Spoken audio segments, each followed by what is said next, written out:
Hello friends, स्वागत है आप सभी का आपके यूट्यूब चैनल ऑनलाइन शिक्षण में। आज की जो वीडियो होने वाली है ये डिपेंड करती है पूरी प्रीवियस वीडियो के ऊपर। जो इससे पहला जो सेशन हुआ है वो हुआ था हमारा आर्टिकल का, ठीक है। तो ये पूरी जो वीडियो होने वाली है वो प्रीवियस वीडियो के ऊपर डिपेंड करती है। तो अभी तक जिसने वो वीडियो ना देखी हो हमारी आर्टिकल से रिलेटेड, वो पहले जाइए, हमारी प्लेलिस्ट में उसकी वीडियो मिलेगी, तो जाइए और उस वीडियो को देखिए। उसके बाद आपको समझ आएगा कि आर्टिकल क्या होता है, कहाँ कहाँ उनके यूज़ करते हैं और इंडेफिनिट आर्टिकल कौन सा होता है और डेफिनिट आर्टिकल कौन सा होता है, ठीक है। तो जो आज की जो वीडियो होने वाली है ये सेकंड पार्ट है आर्टिकल का। इसमें हम डिस्कस करने वाले हैं डेफिनिट आर्टिकल मतलब दा को। हम इस वीडियो के अंदर दा के यूज़ को पढ़ने वाले हैं, ठीक है। तो आपका ज़्यादा टाइम ना लेते हुए मैं स्टार्ट करता हूँ आज इस वीडियो को, ठीक है। चलो पढ़ते आज यूज ऑफ दा, मतलब दा का हम यूज इसमें पढ़ने वाले। तो इसमें रूल नंबर 1 हम पढ़ते हैं इसका कि दा के क्या क्या रूल हम यूज कर सकते हैं या कहाँ दा को कहाँ कहाँ यूज कर सकते हैं। मान लो मैंने पहले कहा कि if already mentioned, if already mentioned मतलब यदि किसी नाउन का पहले से जिक्र हुआ होगा, मतलब पहले से ही कहीं पे जिक्र हुआ है, मतलब जिक्र किसी चीज का जिक्र हुआ है तो वहां पे हम दा यूज करेंगे। एग्जाम्पल से कोशिश करता हूं समझाने की आपको। मैंने कहा कि there was a king in Ujjain. मैंने सिंपल सा ये सेंटेंस लिखा। अब इसी के आगे लिखा कि the king was very clever. अब मैंने 2 सेंटेंस लिखे आपके सामने। मैंने पहले इस किंग से पहले मैंने यहाँ पे यूज किया है ए, और इस किंग से पहले मैंने यूज किया है दा। समझ आ गया ए और एन का यूज। मतलब there was a king in Ujjain, Ujjain में कोई एक राजा था। अब वो राजा कोई भी हो सकता है, कोई भी हो सकता है। इसका मतलब क्या है, इंडेफिनिट है। तो इंडेफिनिट है तो उससे पहले दा यूज कर लिया।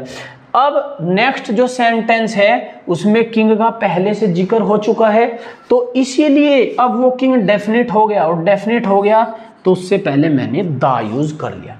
मतलब जैसे आप कोई पैराग्राफ देखते हो, यदि किसी एक नाउन से पहले यदि कोई इंडेफिनिट आर्टिकल आ गया तो उसके बाद जितनी भी उससे रिलेटेड कोई बात होगी तो हमेशा उससे पहले दा वर्ड यूज मिलेगा, दा आर्टिकल यूज होगा।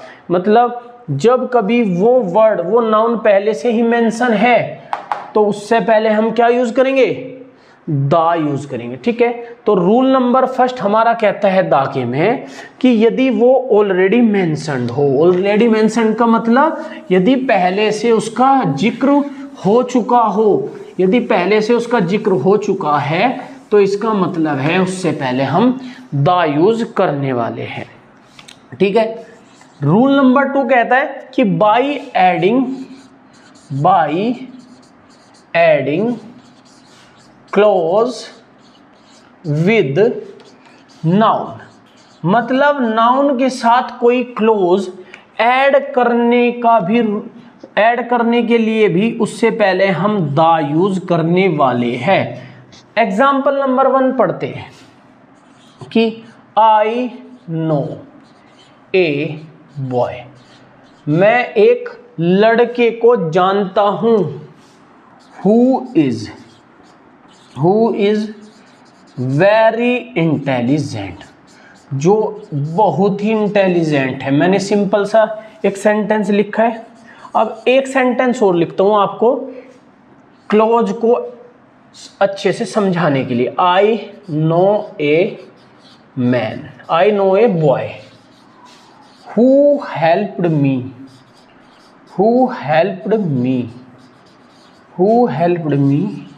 last Monday। मैंने 2 सेंटेंस लिखे।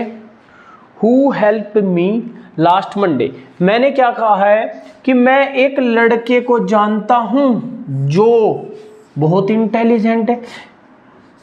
ठीक है, समझ आ गया। अब मैंने कहा आई नो ए बॉय, मैं एक लड़के को, हु हेल्प्ड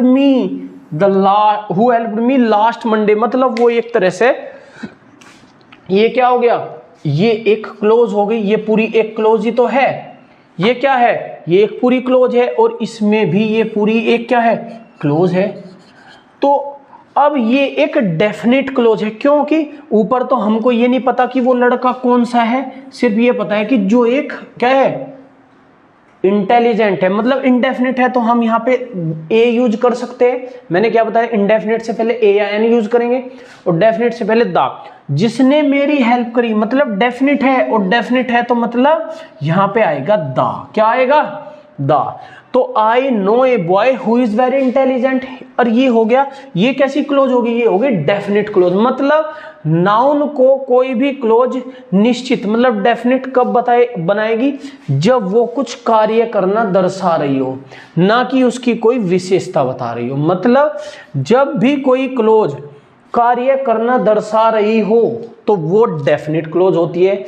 जब कोई विशेषता बताती हो, भाई इंटेलिजेंट है, विशेषता ही तो है, जब भी कोई क्लोज किसी की विशेषता बताती है तो वो क्लोज कभी क्या नहीं हो सकती, नहीं हो सकती एक डेफिनेट क्लोज। लेकिन जब वो कुछ कार्य करना दर्शा रही होगी तो वो एक कैसी होगी, डेफिनेट क्लोज होगी। तो इसी तरीके से ये एक डेफिनेट क्लोज थी। तो इसी वजह से भाई मैं एक लड़के को जानता हूँ जिसने मेरी लास्ट मंडे हेल्प की थी, तो इसी वजह से ये इस बॉय से पहले मैंने यहाँ पे क्या यूज किया है, मैंने यूज किया है द। ठीक है, तो ये था रूल नंबर सेकंड।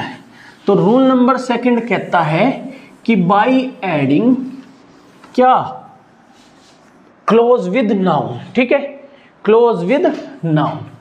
अब चलते हैं रूल नंबर थर्ड की तरफ को।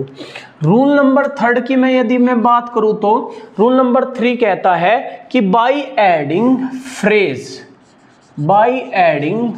फ्रेज विद नाउन, मतलब नाउन के साथ यदि कोई फ्रेज ऐड हो जाए तो, और जो वो फ्रेज होगा वो स्टार्ट्स किससे होगा, वो जो फ्रेज होगा वो स्टार्ट होगा विद प्रीपोजिशन, या तो वो किसी प्रीपोजिशन से स्टार्ट होगा, मतलब उसमें कोई प्रीपोजिशन दी होगी या कोई पार्टिसिपल दिया होगा। ठीक है, या कोई पार्टिसिपल दिया होगा। ठीक है, मतलब वो फ्रेज है या तो वो किसी प्रीपोजिशन से स्टार्ट होगा या किसी पार्टिसिपल से स्टार्ट होगा। चलते हैं इसके एग्जाम्पल की तरफ को। मान लो मैंने एग्जाम्पल लिखा, a man in red shirt, a man in red shirt lives near my home। ठीक है, near my home। मैंने क्या कहा कि एक आदमी लाल शर्ट में, इन रेड शर्ट का मतलब क्या हो गया, एक फ्रेज हो गई। मतलब एक आदमी जो लाल शर्ट में है वो रहता है मेरे घर के पास में। जब वो डेफिनेट हो गया मतलब एक फ्रेज आ गई, और फ्रेज से हमको पता लग रहा है, इंडिकेशन हो रहा है जो लाल शर्ट पहने हुए, लाल शर्ट पहने हुए, तो मतलब वो एक डेफिनेट हो गया। तो मतलब यहाँ पे ए ना यूज करके क्या यूज करेंगे, द। तो the man in red shirt lives in near my home. समझ आ गया। चलो दूसरा सेंटेंस देखते हैं। ये मैंने यहां पे यूज किया है इनका मतलब एक प्रीपोजिशन से रिलेटेड मैंने आपको सेंटेंस बताया। मैं कहता हूं कि a boy standing at the gate, मतलब a boy standing at the gate is my cousin. मतलब एक लड़का जो गेट पर खड़ा हुआ है। अब गेट पर खड़ा हुआ है तो इसका मतलब क्या है, ये एक फ्रेज है, और फ्रेज है और वो लड़का कौन है, वो मेरा भाई है। तो डेफिनेट हो गया, तो मतलब द। समझ आ गया आपको। मतलब कभी भी जब कोई फ्रेज हम नाउन के साथ ऐड करेंगे तो उस केस में भी हम द यूज करेंगे। जैसे मैंने आपको बताया, इस फ्रेज ने इसको डेफिनेट कर दिया लड़के को, आदमी को, तो इसलिए वहां पे द यूज किया। इसी वजह से इस फ्रेज ने इस लड़के को भी डेफिनेट कर दिया, तो यहाँ पे हमने द यूज किया। ठीक है, तो आपका रूल रूल नंबर 3 कहता है जब कभी किसी फ्रेज को किसी नाउन के साथ ऐड करेंगे तो हम वहां पे क्या यूज करने वाले हैं, वहां पे यूज करने वाले हैं हम द। ठीक है, ये था रूल नंबर 3। अब चलते हैं इसके रूल नंबर 4 की तरफ को। ठीक है, तो आपको जितने भी मैं ये द के रूल में आपको समझा रहा हूं तो आपको ये बहुत अच्छे से समझने हैं, इसके अलावा आपके एग्जाम में कोई भी रूल नहीं आएगा। ठीक है, तो रूल नंबर 4 कहता है कि नाउन डेफिनिट, मतलब जब कोई नाउन डेफिनिट हो, मतलब नाउन डेफिनिट होगा तो उस केस में भी हम द यूज करने वाले हैं। कैसे, एग्जाम्पल देता हूं। मैंने कहा don't make a noise, don't make a noise in the class, in the class, मतलब क्लास में कोई भी शोर न मचाए। अब बताओ, अब मैंने इन द क्लास यूज किया, क्लास से पहले मैंने द यूज कर लिया। जो यह क्लास है यह एक डेफिनिट है। ये डेफिनिट क्यों है, क्योंकि अब बताओ जब कोई टीचर अपनी क्लास में कहेगा कि शांत हो जाइए या शोर मत मचाइए, आवाज मत करिए, मतलब कोई भी अध्यापक जो होगा, अध्यापक जिस क्लास में पढ़ा रहा होगा तो उसी क्लास के बच्चों को चुप होने के लिए कहेगा, शांत होने के लिए कहेगा, ना कि दूसरी क्लास के बच्चों को। ठीक है, तो इसी वजह से जो ये क्लास है ये डेफिनिट हो गई, तो डेफिनिट से पहले भी हम द यूज करने वाले हैं। ठीक है, अब मैं एक एग्जांपल और बताता हूं। Mother is cooking food, mother is cooking food in the kitchen. अब देखिए, अब किचन से पहले भी मैंने द यूज किया है। क्या यूज किया है, द। अब ये जो किचन है, किचन क्या होगी, एक घर में एक ही होगी, डेफिनेट होगी, तो इससे पहले भी मैंने द वर्ड यूज किया। किसी भी घर में एक ही किचन होगी, सो इसे भी हमने क्या बनाया, डेफिनेट बनाया। ठीक है, तो समझ आ गया। यदि कोई नाउन डेफिनिट होगा, मतलब कोई नाउन डेफिनिट होगा तो उससे पहले भी हम the preposition the article use करने वाले हैं। ठीक है, समझ आ गया। तो 4th रूल कहता है आपका कि नाउन जो होगा वो कैसा होगा, यदि नाउन डेफिनिट हो जाता है तो उससे पहले हम द आर्टिकल यूज करेंगे। ठीक है, चलो चलते हैं रूल नंबर 5 की तरफ को। रूल नंबर 5 कहता है, अब जैसे मैंने ए और एन स्टार्ट किया था, मैंने क्या बताया था कि ए और एन यदि किसी सिंगुलर कॉमन नाउन से पहले यूज करते हैं वो क्लास को रिप्रेजेंट करता है। इसी तरीके से मैं बताता हूं द के लिए, इट इज यूज्ड, मतलब it is used before singular common noun, singular common noun to represent a class, मतलब एक क्लास को रिप्रेजेंट, मतलब ये एक सिंगुलर कॉमन नाउन से पहले यूज होगा टू रिप्रेजेंट ए क्लास, एक क्लास को रिप्रेजेंट करने के लिए। एक्सेप्ट, मतलब किसको छोड़ के, यदि मैन होगा, वुमेन होगा, चाइल्ड होगा या गॉड होगा। ठीक है, मतलब द का जो यूज है वो किसी भी सिंगुलर कॉमन नाउन से पहले हम उसको यूज कर सकते हैं टू रिप्रेजेंट ए क्लास, एक क्लास को रिप्रेजेंट करने के लिए, लेकिन किसके अलावा, man, women, child and God, इनको छोड़कर हम किसी भी क्लास को रिप्रेजेंट करनी है तो उससे पहले द यूज कर सकते हैं। कैसे, मैंने पहला एग्जांपल बताया आपको, the camel is the ship of the desert, मतलब यहां पे जो कैमल है, कैमल से पहले ये एक कॉमन नाउन है, कॉमन नाउन है। ठीक है, कैमल।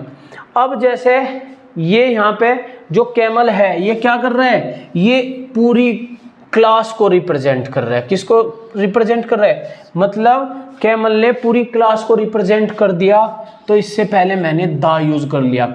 मतलब सिंगुलर कॉमन नाउन से पहले यदि हम दा यूज कर रहे हैं, किसको छोड़कर? Man, women, child and God, इनको छोड़कर इससे पहले हम दा यूज कर सकते हैं सिंगुलर कॉमन नाउन से टू रिप्रेजेंट ए क्लास। क्यों भाई? जो कैमल है, कैमल ने क्या, मैंने example, the camel is the ship, मतलब जहाज बोलते हैं ना, रेगिस्तान का जहाज बोलते हैं, मतलब ऊंट को रेगिस्तान का जहाज बोलते हैं। तो इसलिए इस एक कैमल ने, सिंगुलर कॉमन नाउन ने, पूरे कैमल को क्या कर दिया? एक क्लास रिप्रेजेंट कर दी। तो कभी भी यदि आपको क्या करना है, किसी भी सिंगुलर कॉमन नाउन से पहले यदि दा लगाना है तो वो एक क्लास को रिप्रेजेंट करेगा। ठीक है। दूसरा मैंने लिखा द मैन इज मोर्टल। ये मोर्टल नस्वर होता है, मतलब जो आदमी है नस्वर है। ठीक है। अब मैंने क्या बताया? मैंने ये बताया है कि मैन, वुमेन, चाइल्ड और गॉड, इनको छोड़कर ही उनसे पहले हम दा यूज करेंगे। जब किया गया मैन, तो मैन से हम पहले दा यूज नहीं करेंगे। मतलब मैन के पहले दा यूज नहीं कर सकते हम क्लास को रिप्रेजेंट करने के लिए। ठीक है। तो इसलिए मैन से पहले हमने दा हटा दिया, तो मैन इज मोर्टल। चलते हैं इसका एक एग्जाम्पल और देखते हैं। मैं एक एग्जाम्पल की और बात करूं तो मैं द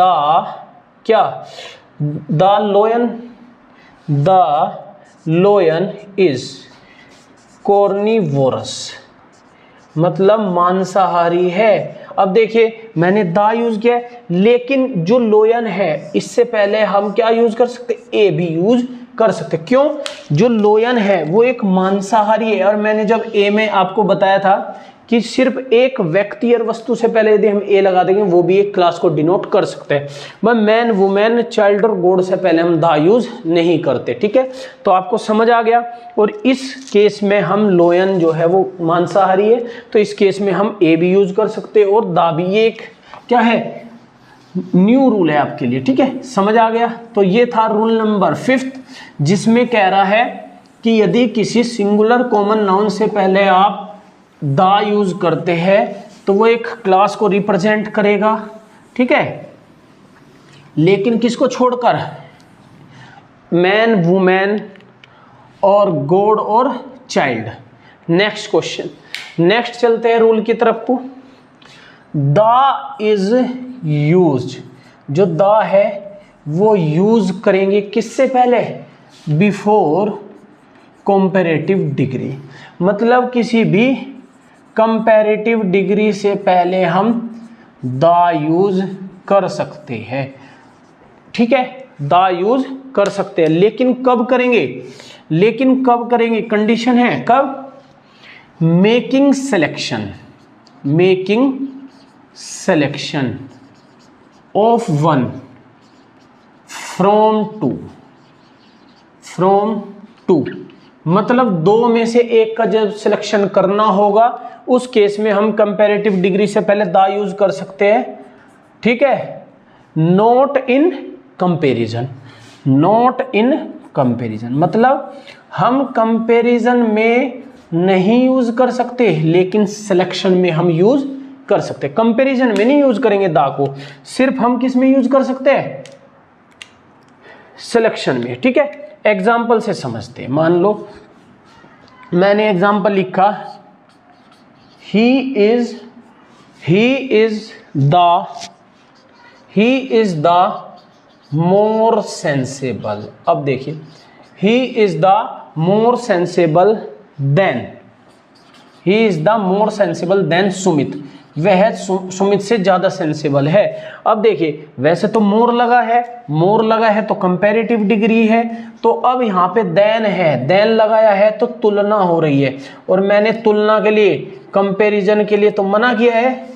तो जब कंपैरिजन हो रही है तो इसका मतलब दा यूज नहीं होगा। मतलब दा कहाँ यूज करेंगे? जब वो क्या करेगा?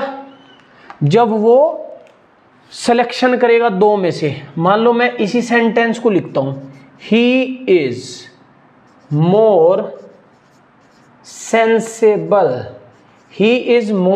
sensible of these two boys. अब मैंने दो लड़कों की बात करी, दो लड़कों में मोर सेंसिबल है, ज्यादा है, तो इसका मतलब जब दो लड़कों की बात करी तो वो क्या कर रहे हैं, वो सिलेक्शन कर रहे हैं, सिलेक्शन कर रहे हैं, तो इसका मतलब हम यहाँ पे द वर्ड यूज कर सकते हैं। मतलब कंपैरेटिव डिग्री से पहले द कब यूज करेंगे, जब वो दो में से सिलेक्शन कर रहा हो, ना कि तुलना कर रहा हो। यदि तुलना करेगा तो उस केस में हम कंपैरेटिव डिग्री से पहले कभी भी द यूज नहीं कर सकते। ठीक है, तो ये था आपका रूल नंबर 6, जिसमें कह रहा है कि कंपैरेटिव डिग्री से पहले हम द को यूज कर सकते हैं, लेकिन किस केस में, जब वो सिलेक्शन करेगा ना कि तुलना करेगा।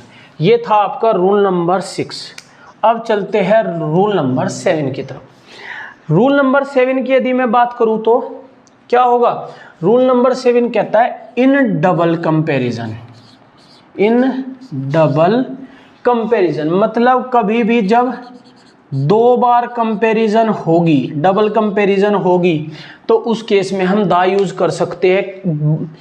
कब, दोनों कंपैरेटिव से पहले। मतलब इन डबल कंपैरिजन, जब भी कभी आपको डबल कंपैरिजन देखने को मिलेगी तो द यूज होगा बिफोर, पहले, बोथ कंपैरेटिव्स, मतलब दोनों कंपैरेटिव से पहले, जब वो एक एडवर्ब की तरह, ये बहुत आता है सिंपल सा, इसमें इसी तरीके के क्वेश्चन देखने को मिलेंगे। एक से पहले दा लगा देगा, एक से पहले दा छोड़ देगा। मतलब कैसे, अब मैंने क्या बताया, डबल कंपैरिजन है तो दा यूज होगा बोथ कंपैरेटिव्स, मतलब दो कंपैरेटिव्स देगा, उनसे पहले हमको दा यूज करना है। ठीक है, कैसे, द मोर हेस्ट का मतलब जल्दबाजी, मतलब जितनी अधिक जल्दबाजी उतनी अधिक देर, मतलब द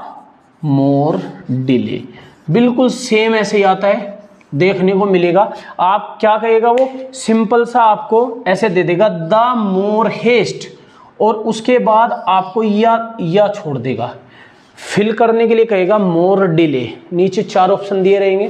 तो जब कभी भी आप इस टाइप का दिखे, डबल कंपैरिजन हो, दो कंपैरेटिव्स हो, तो उन दोनों से पहले द यूज करना है। जैसे मैंने यहाँ पे यूज किया द मोर हेस्ट, जितनी अधिक जल्दबाजी उतनी अधिक देर। ठीक है, एक और आता है इसमें, एक और इंपॉर्टेंट है, द हायर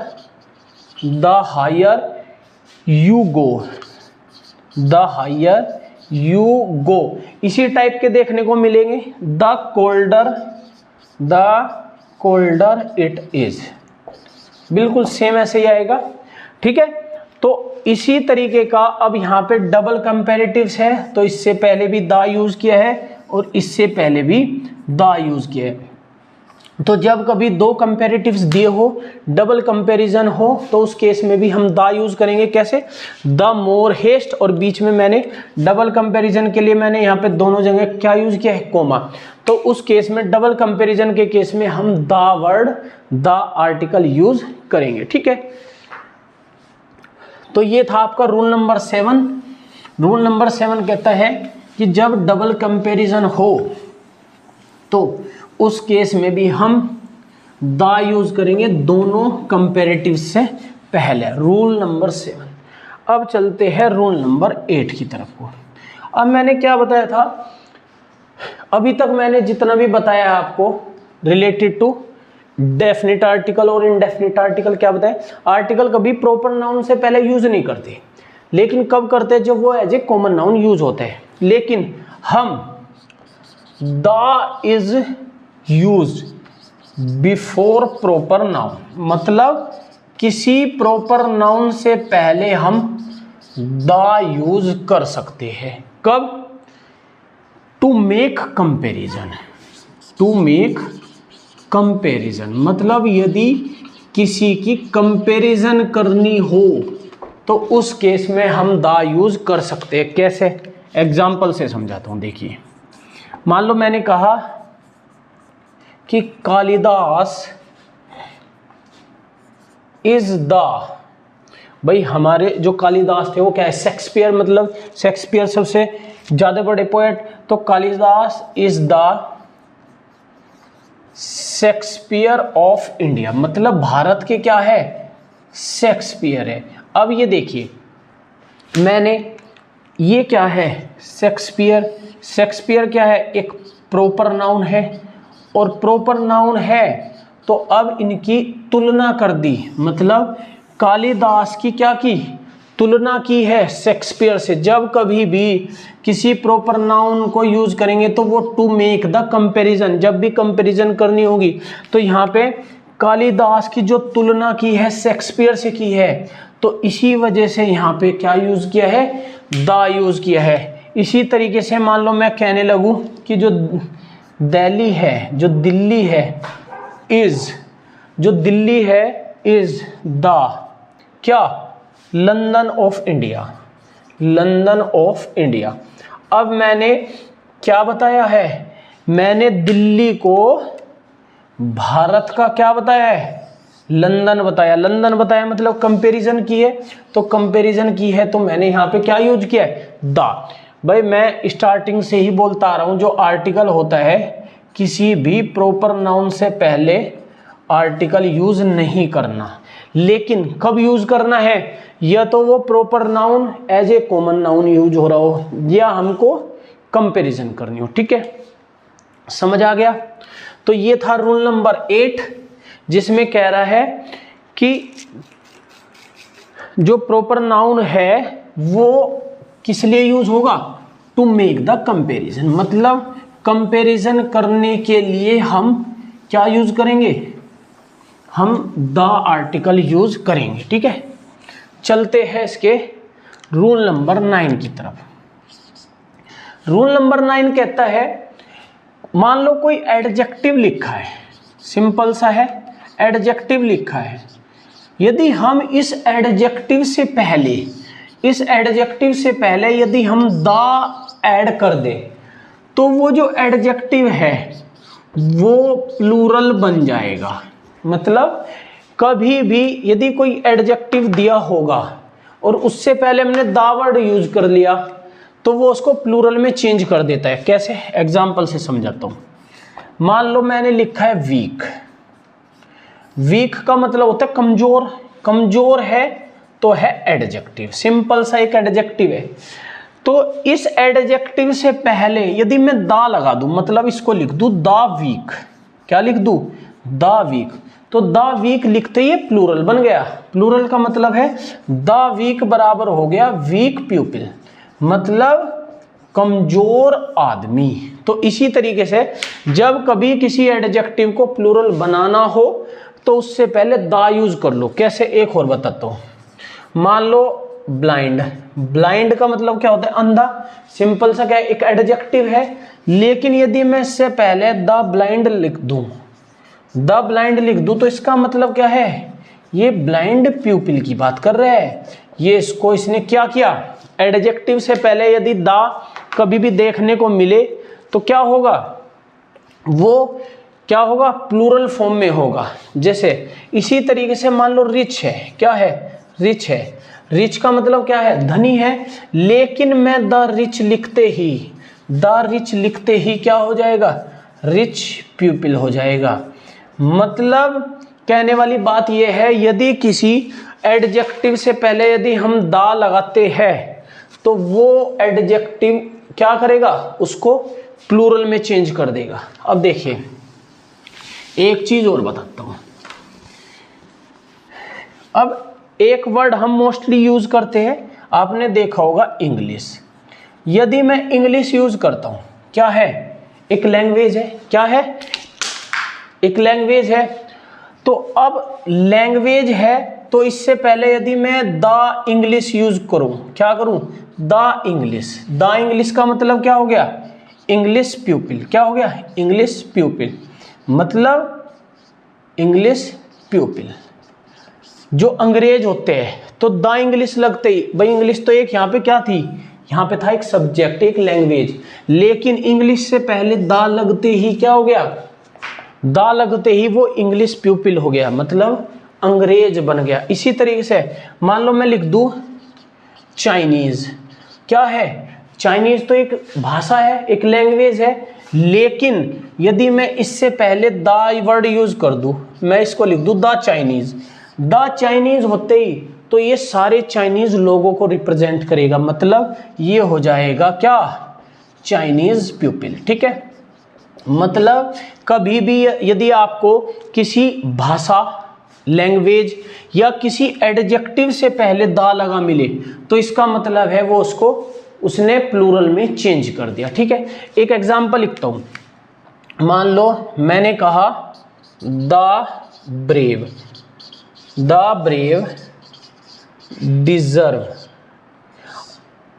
डिजर्व। ठीक है, अब देखिए ये एक ब्रेव है, क्या है, ब्रेव का मतलब बहादुर, और बहादुर के डिजर्व ऑनर। ठीक है, डिजर्व ऑनर मतलब अब ये सिर्फ ये दाना होता तो ये होता बहादुर का मतलब एडजेक्टिव, भाई बहादुर लोग ही तो होते हैं, तो सिंपल ये ब्रेव होता तो ये होता है एडजेक्टिव, लेकिन एडजेक्टिव से पहले दा लगते ही ये हो गया प्लूरल, तो ये आ गया द ब्रेव, मतलब ये किसके इक्वल हो गया, ब्रेव पीपल, मतलब जितने भी बहादुर लोग होंगे।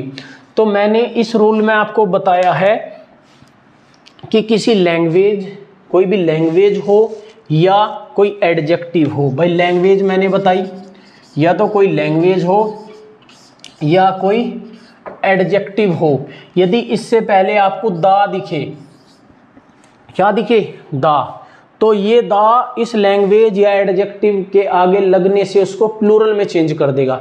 सबसे ज़्यादा यूज होता है इस तरीके से, जैसे दा, भाई हमको तो ये लगेगा दा इंग्लिश लिखा होगा तो हम सोचेंगे कि भाई इंग्लिश तो एक लैंग्वेज है और उससे दा लगा है तो सिंपल सा दा इंग्लिश इज आ जाएगा, कभी भी दिखेगा तो मान लो कैसे दे देगा, द इंग्लिश इज, मतलब यदि आपको टेंस से रिलेटेड यदि एरर आएगी तो द इंग्लिश लगा के उसके बाद में इज दे देगा, लेकिन आपको समझना है द इंग्लिश क्या है, वो एक प्लूरल फॉर्मेट में है। भाई द इंग्लिश लगते ही इंग्लिश पीपल हो गए, और प्लूरल में है तो इज नहीं आएगा, वहां क्या आएगा, वहां आएगा आर। ठीक है, तो ये था आपका रूल नंबर 9, जिसमें हमने समझा कि किसी भी लैंग्वेज या एडजेक्टिव से पहले यदि दा लगता है तो वो उसको किस में चेंज कर देता है, वो उसको चेंज कर देता है प्लूरल में। ठीक है,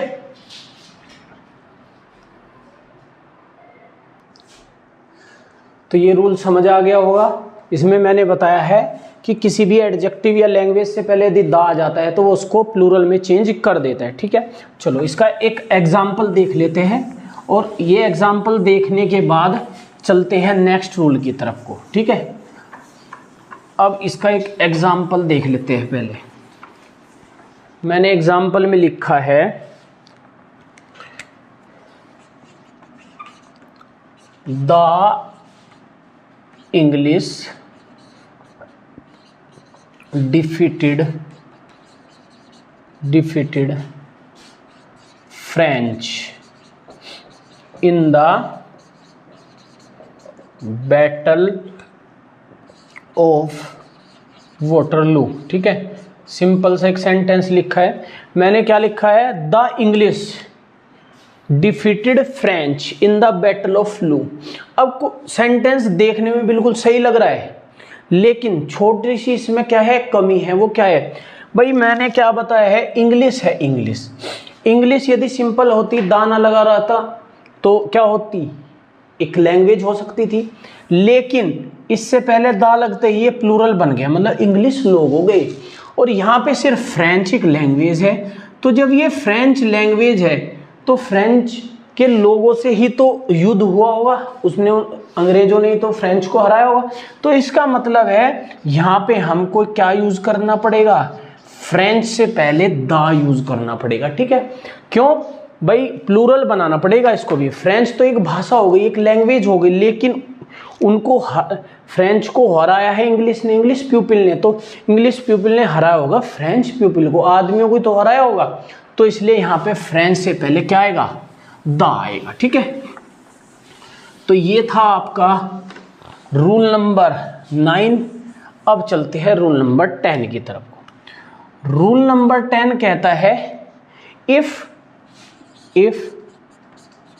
to definite common noun, if two definite common noun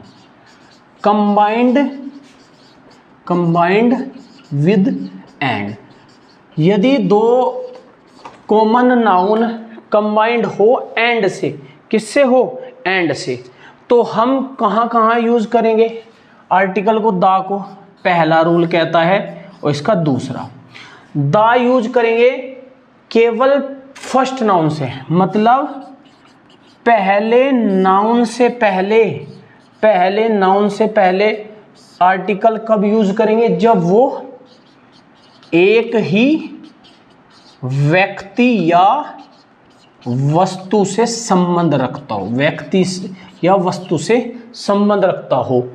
अब दोनों से पहले कब यूज करेंगे, दोनों से पहले आर्टिकल कब यूज करेंगे, जब वो अलग अलग व्यक्ति या वस्तु से संबंध रखते हो। मतलब यदि दो कॉमन नाउन एंड से क्या हो, कंबाइंड हो, तो पहले नाउन से पहले, जो पहला नाउन दिया होगा उससे पहले ही बस क्या यूज करेंगे, आर्टिकल कब करेंगे, जब वो एक ही व्यक्ति या वस्तु से संबंध शो कर रहा हो। लेकिन यदि वे दोनों व्यक्ति अलग अलग हो तो फिर दोनों से पहले, दोनों नाउन से पहले, कॉमन नाउन से पहले हम द आर्टिकल यूज करेंगे। ठीक है, एक एग्जाम्पल से समझाता हूं आपको। ठीक है, एग्जाम्पल कहता है कि द मैनेजर एंड, मतलब the manager and the director of this college is very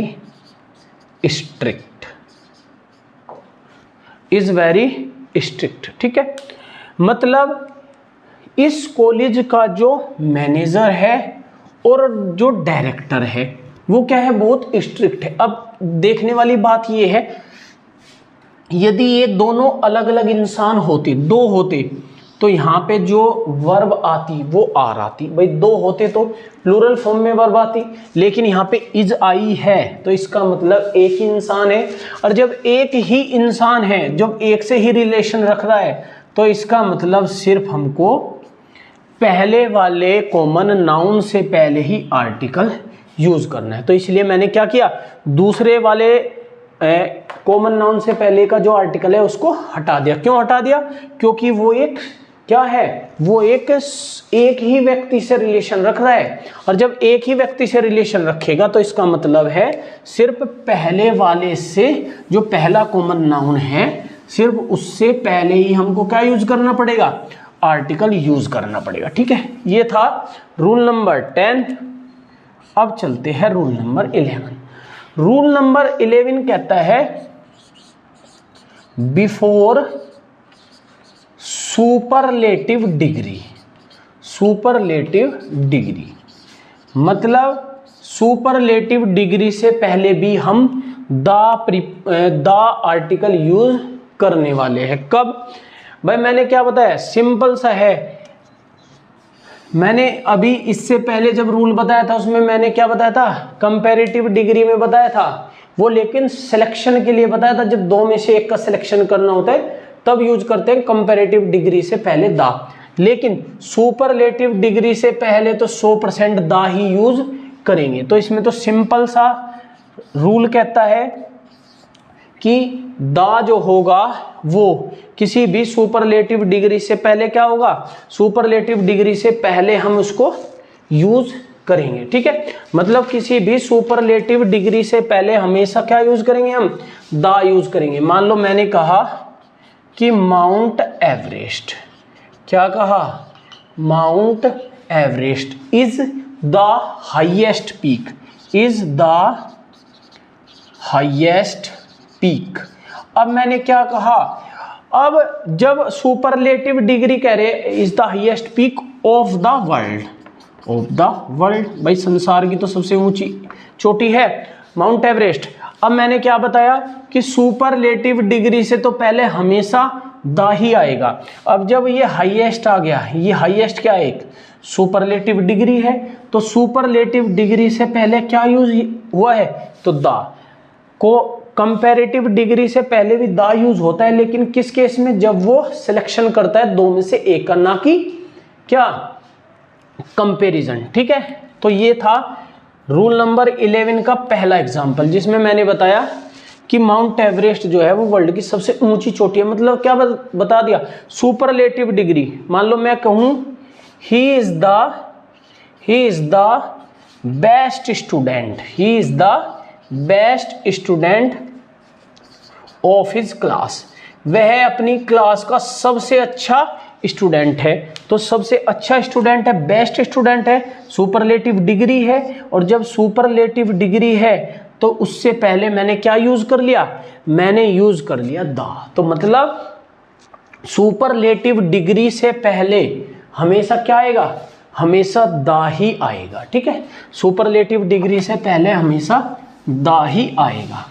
आपको देखना है सुपरलेटिव डिग्री यदि दी होगी तो उसके पहले आपको न तो ए लगाना ना एन लगाना, सिर्फ क्या लगाना है, दा लगाना है। अब चलते हैं रूल नंबर 12।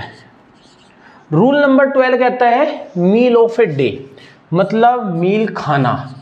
यदि खाने की बात करेगा, उस खाने के लिए उससे पहले हम दा कैसे कैसे यूज करेंगे।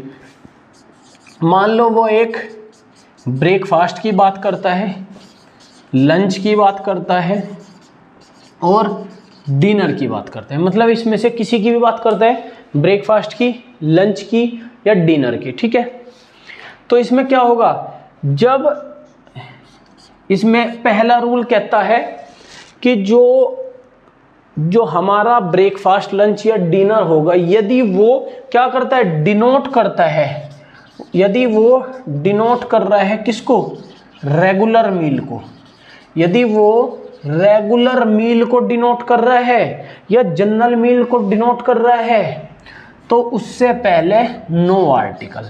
मतलब यदि वो क्या डिनोट कर रहा है, यदि वो उसे रेगुलर मील को डिनोट करता है, मतलब रेगुलर मील का मतलब कंटिन्यू जो हम खाते हैं, रेगुलर मील जो लेते हैं, यदि उसको डिनोट कर रहे हैं तो उससे पहले हम कभी आर्टिकल यूज नहीं करते। कैसे, मान लो कहते हैं, मैंने कहा वी टेक द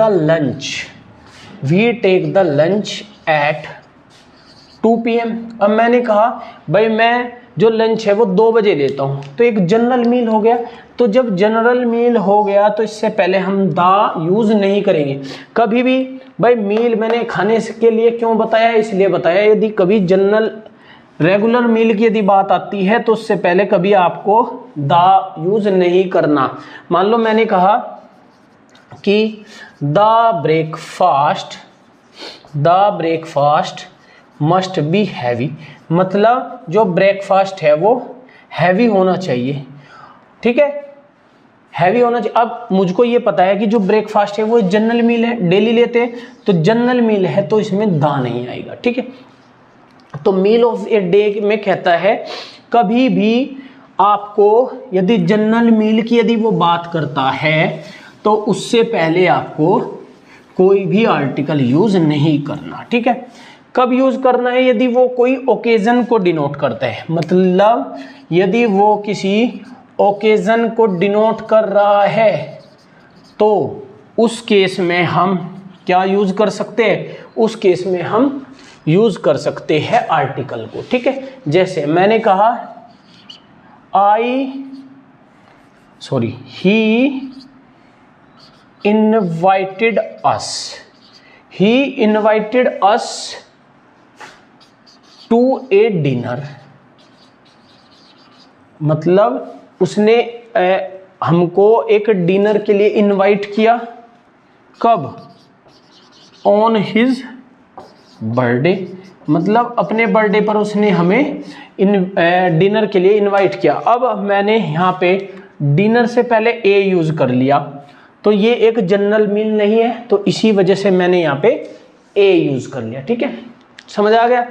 और दा कब यूज करेंगे, जब भाई दा तो हमेशा डेफिनेट की जब बात आती है तभी तो यूज करते हैं। तो यदि कोई भी मील यदि डेफिनेट होगा तो उससे पहले दा यूज कर सकते हैं। कैसे, मान लो मैंने कहा द लंच ऑफ यस्टरडे, मतलब कल का लंच, ठीक है। तो ये था आपका रूल नंबर 12, जिसमें बात की है किसकी, मील से रिलेटेड। तो मील से रिलेटेड में मैंने बताया यदि वो किसी जनरल मील को डिनोट करता है तो उस केस में आपको कोई आर्टिकल यूज नहीं करना, ठीक है। तो ये थे कुछ आर्टिकल दा के रूल्स। अब इसमें कुछ रूल्स और बचे हैं जिसको हम देखेंगे नेक्स्ट वीडियो के अंदर। तो उस जो लास्ट पार्ट होगा हमारा आर्टिकल का, उसमें हम देखने वाले हैं कि दा को हम मोस्टली कहाँ कहाँ यूज करते हैं और किस केस में हम आर्टिकल को यूज नहीं करेंगे। तो इसी सेशन को आज यहीं पे समाप्त करते हैं, फिर मुलाकात होगी इस नेक्स्ट पार्ट के साथ। तब तक थैंक यू सो मच।